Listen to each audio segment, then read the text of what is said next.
Okay, bonus content time.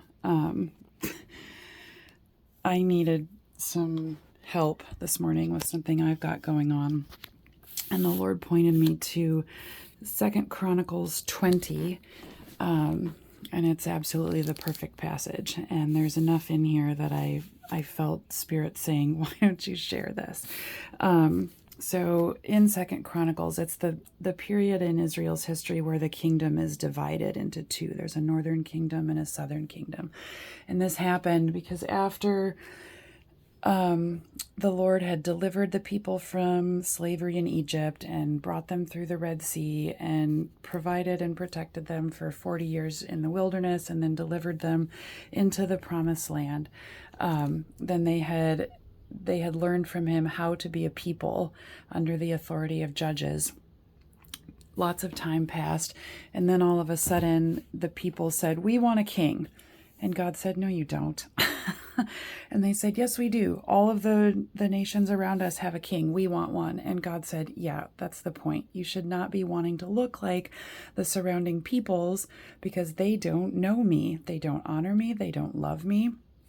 And you need not be going after the things that they've got." And they said, "La, la, la.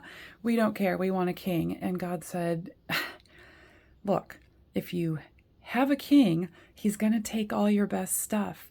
He's going to take your money and your goods off the top for his treasury and his own possession. He's going to tax you. He's going to take your best young men and conscript them for an army. He's going to take your women for his concubines. He's going to drag you into wars. You don't want a king." And they said, "Yes, we do. Yes, we do. We want a king. Give us a king." And so God said, "All right, let's see how that works out for you." And they did. And he gave them Saul. And of course, Saul was terrible. And all of the things that God warned them against happened. And then, David was the next king, and he was better, but he was still a king. And he needed stuff for wars and the treasury and building projects. And he had thousands of concubines. And then Solomon was even better than David, but he still had wars and concubines and building projects. And so everything that God had told them would happen, happened. And then Solomon's sons were really wicked, Rehoboam and Jeroboam, and they couldn't agree. And so they both declared themselves king and split the nation in half. And so God's people ended up looking just like the people around them. And so here in 2 Chronicles, some time has passed. There's two kingdoms. Jehoshaphat is the king of Judah, which I think is the southern kingdom. I hope I'm not wrong about that. Anyway, chapter 20, three armies come against the kingdom of Judah, and they're going to attack it. Judah's tiny. It's really, really, really little. Even if Israel had been united, they still would have been tiny compared to these massive empires. So some people come and tell Jehoshaphat, "A great multitude is coming against you." Verse 3, chapter 20, Jehoshaphat was afraid. Yeah. You don't want three massive armies coming against you when you're this little teeny tiny realm that has been disobedient to the God who established you, delivered you, protected you, provided for you. So Jehoshaphat is afraid, but what's the first thing that he does? Turned his attention to seek the Lord. And that is the best thing to do when we have circumstances that we don't want and didn't choose and can't handle. He proclaimed a fast throughout all Judah. So Judah gathered together to seek help from the Lord. This connects to Nehemiah chapter 1, when Israel, after the exile, the 70 years exile, is trying to then rebuild the wall. It connects to Daniel 2 while they're still in the exile period, and evil King Nebuchadnezzar wants to kill all of the wise men because they can't tell him his dream. It connects to Esther 4, also during the exile period, when evil Haman wants to slaughter every Jew. It connects to Amos 5, before the exile happened, when God was still sending them prophets, telling them, seek the Lord and live. There's all kinds of evidence in the scriptures about what to do when you don't know what to do. So Jehoshaphat was afraid, but he knew what to do. He sought the Lord, and all of Judah sought the Lord also. They came together. Verse 5, Jehoshaphat stood in the assembly of Judah, and he said, O Lord, art thou not God in the heavens? Art thou not ruler over all the kingdoms of the nations? Power and might are in thy hand, so that no one can stand against thee. He says who God is. He's claiming this for himself. He's reminding himself, this is our God. This is his nature. This is what he's like. This is who he is. Verse 7, then he reminds God what God has done, and he reminds himself and all the people. Didst thou not, O our God, drive out the inhabitants of this land before thy people, and give it to the descendants of Abraham thy friend forever? And they lived in it, and they've built thee a sanctuary there for thy name. So we see this pattern throughout Scripture too. When you're in horrible circumstances, remind yourself who God is. Remind yourself what God has done. They built thee a sanctuary for thy name, saying, should evil come upon us, the sword or famine or pestilence or judgment, we will stand before this house and before thee and cry to thee in our distress, and thou wilt hear us and deliver us. And so he's reminding both himself and the people and God, look, we were obedient somewhere along the line. We did what you said. We built thee a house. And we're going to stand before it and claim you, God, as our protector and our provider, because you've always shown yourself to be that. He trusts in God's promises. Thou wilt hear us and deliver us. He's appealing to God's nature and to God's past actions. And now behold, the sons of, all these enemy armies, see how they're rewarding us, coming to drive us out from thy possession, which thou hast given us as an inheritance. O our God, this is verse 12, wilt thou not judge them? For we are powerless before this great multitude who are coming against us. Nor do we know what to do, but our eyes are on thee. I'm thinking, this is always the case. This is universally true. We are powerless. We can't defend ourselves against enemies. We can't guide ourselves in the way that we should go. We can't parent our children. We can't summon up the strength and energy and freedom from pain that we need to go through our lives. We can't do anything. There's nothing that we can do on our own. We are powerless. And so what Jehoshaphat says is true. It was true for them in their situation, and it's true for us today. There's something in my life that I can't figure out how to do, and I keep screwing it up, and I'm doing it badly. And that's why God led me to this passage, to remind me, yeah, you're in pretty good company. You're trying to do this on your own strength with your own resources, but remember, you're powerless. You don't even know what to do. Jehoshaphat points to the solution.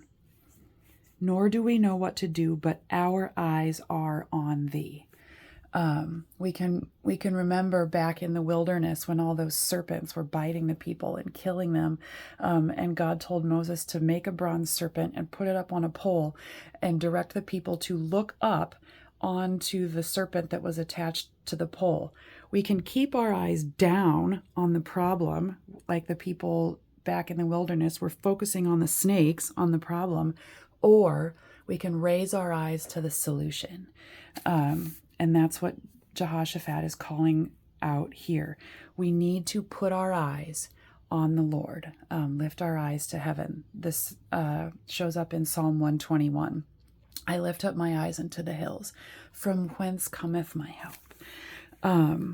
So that's the solution. We realize the problem. We are powerless. We don't know what to do, but we can also recognize that there's a solution. Our eyes are on thee. Verse 13, all Judah was standing before the Lord. This is interesting. With their infants, their wives, and their children. The solution is for families. No one is excluded from this. God's preference and God's design on purpose is family salvation, family worship, family turning to Him, family recognizing we do not have what it takes, family recognizing the solution is there and it's not us. Then in the midst of the assembly, the Spirit of the Lord came upon Jahaziel. I think Jahaziel was one of Jehoshaphat's generals in the army. And he said, listen, all Judah and the inhabitants of Jerusalem and King Jehoshaphat, thus says the Lord to you, do not fear or be dismayed because of this great multitude. Obviously, they were fearful. And they were dismayed. There's no way they can protect or defend themselves against this. They do not have what it takes. They were afraid. They were dismayed. The battle is not yours, but God's. God does the heavy lifting. We can't. So He has to. And this general prophesied this. Don't fear. Don't be dismayed. The battle is not yours. It's God's. Tomorrow, he gives them some instruction. Go down against him. Behold, they will come up by the ascent of Ziz, and you will find them at the end of the valley in front of the wilderness. The enemy's going to come. There's going to be spiritual attack. There's going to be temptation. There's going to be lack of health. There's going to be sickness. There's going to be tiredness. There's going to be pain. There's going to be disobedience. There's going to be wanting what we want. There's going to be getting tired of being obedient. All of this comes at us. It's going to come. You're going to see it. Just walk out the door or just be in your own home. He's telling them it's coming. Verse 17, you need not fight in this battle. Station yourselves, stand, and see the salvation of the Lord on your behalf. He repeats this. Do not fear or be dismayed. It occurs twice. It's important. He knows they're fearful. He knows they're dismayed. So he says it twice. Tomorrow, go out and face them. He said that twice too. For the Lord is with you. And this is true of us too. He knows we're afraid. He knows we're dismayed. But go out anyway. Keep going. Don't cower in fear. Don't hide in your hole. Don't withdraw from your life. Go. Do what you're supposed to do. I know you're fearful. I know you're dismayed. Go anyway. Why? The Lord is with you. That solves everything. We don't have to come up with what we lack. He is with us, and he has always proved himself faithful. Verse 18, Jehoshaphat bowed his head with his face to the ground, and all Judah and the inhabitants of Jerusalem fell down before the Lord, worshiping the Lord. Worship is the only appropriate response to being fearful and being dismayed. And in addition to being the only appropriate response, it is also the antidote. When we worship, God transforms that elevates it and uses it to deliver us from fear and to deliver us from dismay. This is his work. Our work is obedience. His work is deliverance. Worship is the gate that we walk through in order to get that deliverance. We've got to worship. We've got to get on our face and say what's true. We've got stuff coming at us that we can't handle. We've got enemy attack. We've got sickness, tiredness of being obedient. We've got temptation. The answer and the antidote is worship. Verse 19, the Levites stood up to praise the Lord God of Israel with a very loud voice. Verse 20, they rose early in the morning and went out to the wilderness. And when they went out, Jehoshaphat stood and said, listen to me, O Judah and inhabitants of Jerusalem. Put your trust in the Lord your God, and you will be established. Put your trust, 2 times, in his prophets and succeed. He doesn't say, all right, get everything that we could possibly need. He just says, trust. Believe before anything has happened that this is going to be taken care of. Don't go out and get everything that you think you're going to need. Don't rush ahead with the things that would seem reasonable or rational to do. Just trust. Step back. Let him be who he is instead of you feeling all panicky and like you gotta go do this thing that it seems good to do given your circumstances. I don't know what your circumstances are or what you're rushing headlong into, but I know what I'm rushing headlong into, and it's not right because it's based on me and what I want and what I bring.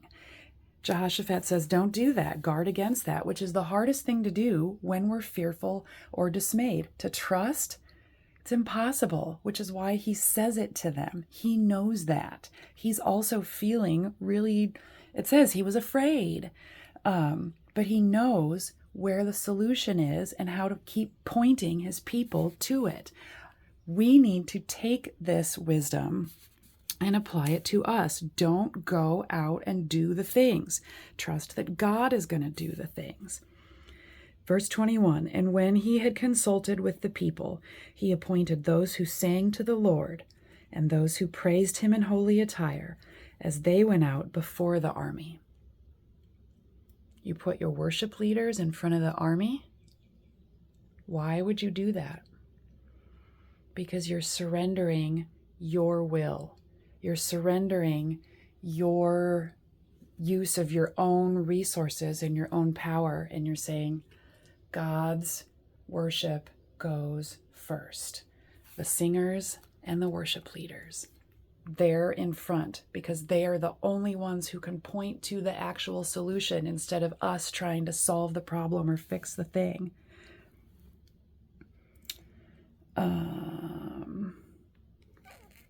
He put them in front and said, give thanks to the Lord, for his loving kindness is everlasting.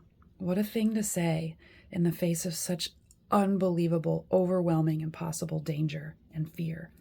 Verse 22, when they began singing and praising, the Lord set ambushes against the 3 armies. Who did the work? God.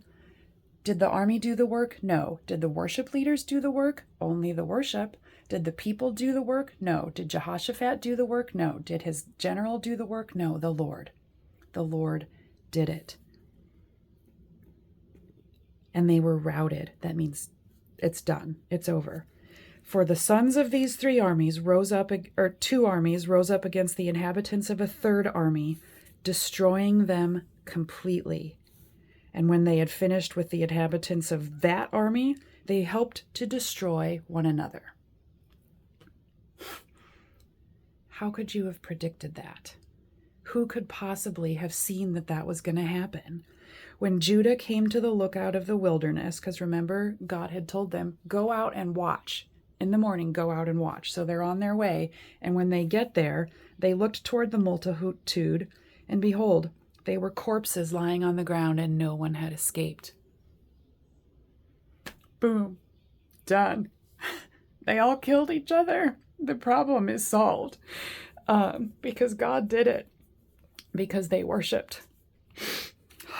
I love this chapter. This has been one of my favorite chapters in the Bible for years and years and years, for so many reasons at so many different points of my life. And when, verse 25, when Jehoshaphat and his people came to take the spoil, they found much, including goods, garments, and valuable things which they took for themselves, more than they could carry. And they were 3 days taking the spoil, because there was so much. God provided exceeding abundantly, more than they could ever have asked or imagined, if they had gone and done what they thought was best, if they had tried to just protect themselves, if they had refused to trust and said, nah, I got to do this. We got to figure out something and go do our best.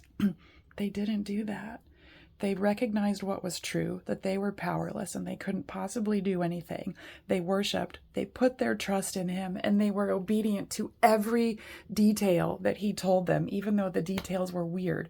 Put the worship leaders in front, take all the women and infants and children out, and all of you go. That's crazy. And yet God used their obedience to solve the problem for them. Then on the 4th day, they assembled in the valley of Berakah. The word Berakah means blessing. For there they blessed the Lord. Therefore they have named that place the valley of Berakah until today. Verse 27, and every man of Judah and Jerusalem returned with Jehoshaphat at their head, returning to Jerusalem with joy. It was a war against 3 undefeatable enemies, and every single person who went out came back. Name a war where that's ever happened. Every single one of them was delivered and went back to their families with joy, for the Lord had made them to rejoice over their enemies. There is so much that we can learn from this. I was given so much hope. I got on my face after I read this morning and did the things. And so now I can trust. I don't have what I need. What I'm trying to do is impossible. I don't have what I need, but I will worship. I will bow down. I will be obedient. I will trust. I will look up to the solution. I'm dismayed, but I will look up to the solution, for the Lord is with me, and may he be with you also. Thanks be to God.